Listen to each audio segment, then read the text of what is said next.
இந்த நாளிலும் திட்டவட்டமான ஒரு வார்த்தையை உங்களிடத்திலே பகிர்ந்து கொள்ள இருக்கிறேன். அதாவது இந்த உலகத்திலே ஒரு உண்மையான, ஒரு நேர்மையான, உத்தமமான ஒரு வாழ்க்கை வாழ வேண்டும் என்பதற்கு நமக்கு பல முன்னோடிகள் இந்த உலகத்திலே இருந்திருக்கிறார்களா என்று ஆராய்ந்து பார்க்கிற பொழுது, அநேக ஆண்டுகளாக உலகத்திலே மனிதன் படைக்கப்பட்ட காலம் முதல் அநேக வருடங்கள், ஆயிரக்கணக்கான வருடங்கள் கடந்து போக போக நம்மை படைத்த இறைவன் பலவிதமான யோசனைகளையும் யுக்திகளையும் அவர் ஜனங்கள் மத்தியிலே அவர் அதை தெரியப்படுத்தி, என்னை போல நான் உண்டாக்கின அருமையான மக்களும் வாழ வேண்டும், சமாதானமாக இருக்க வேண்டும் என்று அவர் எண்ணுகிறார். நடைமுறை வாழ்க்கையிலே பல யுக்திகளை கையாண்டும் மக்களுக்கு தேவையான ஆலோசனைகளை கொடுத்தும் பல தீர்க்கர்கள் மூலமாக பேசியும் அவர்கள் மூலமாக மக்களை வழிநடத்தியும் காலகாலமாக அவர் உத்தரவு கொடுத்து அவர்களை வழிநடத்தியும் மக்களிலே ஒரு பெரிய மாற்றமும் பரிசுத்தமும் ஒரு தூய்மையும் உண்டாகவில்லை. எனவே இறைவன் தம்முடைய சாயலிலே அவர் உலகத்திலே மனு உருவாக அவர் அவதரிக்கிறார். அவரே அவதரிக்கிறார். தம்முடைய சாயலை தானே இந்த உலகத்துக்கு காண்பிக்கிறார். எப்படி வாழ வேண்டும், எந்த சூழ்நிலையிலே நாம் எப்படி நடந்து கொள்ள வேண்டும் என்பதற்கு அடையாளமாக அவரே வாழ்கிறார். அதைத்தான் பரிசுத்த வேதாகமத்திலே நாம் பார்க்கிறோம். அவர் இந்த மாம்சத்திலே வந்தவர் என்பதை நாம் புரிந்து கொள்ள வேண்டியது இருக்கிறது. அவரைத்தான் நாம் இறைவன் என்றும் இயேசு கிறிஸ்து தான் அவர் என்றும் நாம் தெளிவாக பரிசுத்த வேதாகமத்தின் வாயிலாக அறிந்து கொள்கிறோம். இந்த இயேசு கிறிஸ்துவை நாம் அறிந்து அவர் மூலமாக நாம் தூய வாழ்க்கையும் பரிசுத்த வாழ்க்கையும் அடைய முடியும் என்ற நம்பிக்கையை நாம் பெறுகிறோம். இந்த இயேசு கிறிஸ்து இந்த உலகத்திலே வந்தது அவர் ஒரு ஸ்பெஷல் கிஃப்டோடு கூட, விசேஷித்த ஒரு வல்லமையோடு கூட, அவர் கடவுள் என்ற அந்த முழு பலத்தோடு கூட இந்த உலகத்திலே வந்து நம்மை போல சுற்றி திரிந்து வாழ்ந்து ஒரு நல்ல ஒரு மாதிரியை காண்பிக்க முடியாது. அப்படி அவர் காண்பித்திருந்தால் அதை நானும் நீங்களும் ஏற்றுக்கொள்ள வேண்டியது இல்லை. ஆனால் நம்மை போலவே எல்லா வேதனைகளையும் சந்திக்கக்கூடிய, சரீரத்திலே நமக்கு நேரிடுகிற எல்லா அனுபவங்களையும் அவரும் கிரகித்து அதிலே உண்மை உள்ளவராக அவர் வாழ்ந்ததினால்தான் அவரை இறைவனாக இயேசு கிறிஸ்துவாக நாம் ஏற்றுக்கொள்கிறோம்.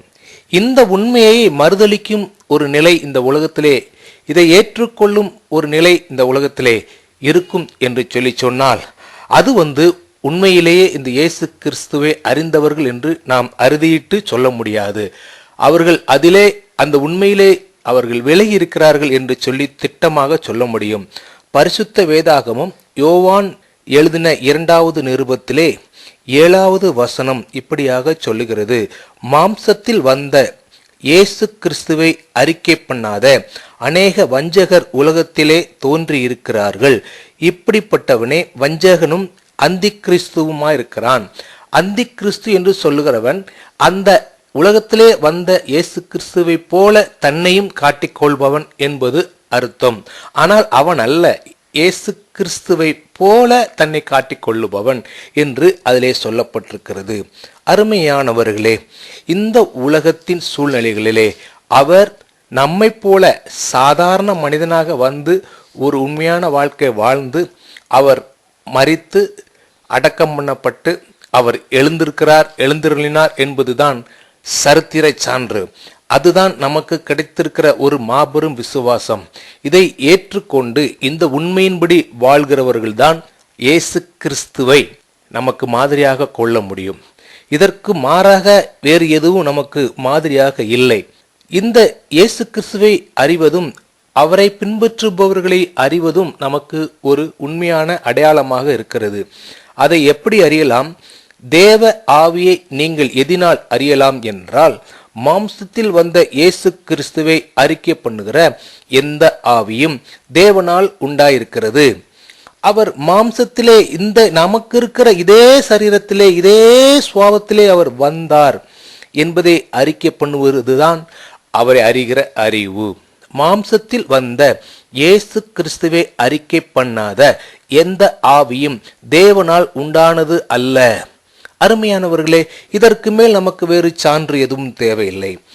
மெய்யாகவே நாம் அவரை அறிந்திருந்தால் நம்மை போல, நமது தாய் தகப்பன், நம்முடைய சகோதர சகோதரிகள் போல அவரும் உலகத்திலே வந்து வாழ்ந்து விசேஷித்ததாய் நமக்கு அவர் காண்பித்தபடியினால் தான் நாம் அவரை பின்பற்றுகிறோம்.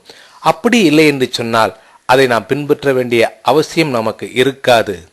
ஓகே, இதனால்தான் மாம்சத்தில் வந்த இயேசு கிறிஸ்துவை நாம் வெளிப்படையாக அறிக்கை பண்ண வேண்டும் என்பது உண்மையான ஒரு வார்த்தையாக இருக்கிறது.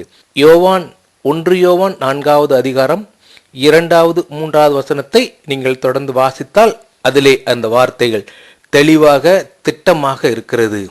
எனவே எவர் அறிக்கை செய்தாலும் சரி, அறிக்கை செய்யவில்லை என்றாலும் சரி, இதே வார்த்தையை கேட்கக்கூடிய நானோ அல்லது இந்த வார்த்தையை கேட்டுக்கொண்டிருக்கிற நீங்களோ இந்த சத்தியத்தின்படி வாழாதிருந்தால் இந்த இயேசு கிறிஸ்துவை நாம் ஏற்றுக்கொள்ளவில்லை, அதற்கு மாறாக அவரை போன்று வேறு ஒரு இயேசு கிறிஸ்துவை நாம் வெளிப்படுத்துகிறோம் என்பதுதான் உறுதியானது.